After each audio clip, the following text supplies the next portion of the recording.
ક્યારેક તમારા નસીબ તમને કંઈક શીખવવા માટે અજીબ રીતે તમારી જોડે અમુક લોકોને મળાવે છે. જ્યારે મેં મારું પ્રથમ પુસ્તક લખી નાખ્યું ત્યારે કેટલાક પબ્લિશર જોડે મેં સબમિટ કર્યું, પણ એ પાછું આવી જતું હતું. લોકો રિજેક્ટ કરી દેતા, પબ્લિશરો રિજેક્ટ કરી દેતા હતા. એ સમય દરમિયાન જયારે અલગ અલગ પબ્લિશરને મળતો હતો ત્યારે મને એક વ્યક્તિ મળ્યા.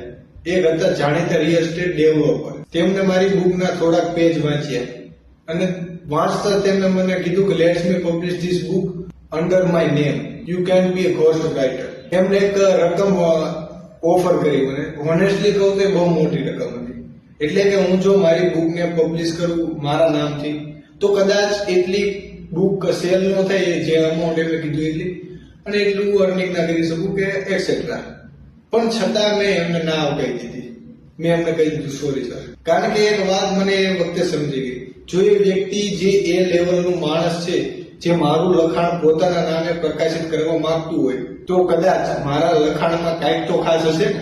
એક ક્ષણે મેં નક્કી કરી લીધું, મારે જે સેલ્ફ ડાઉટ હતું એ દૂર થઈ ગયું અને ત્યારથી જ મેં ફાઇનલ નક્કી કરી લીધું કે મારું બુક મારા નામે જ પ્રકાશિત કરીશ, પબ્લિશ કરીશ. Not for money but for my identity. મારું પુસ્તક ટૂંક સમયમાં આવી રહ્યું છે.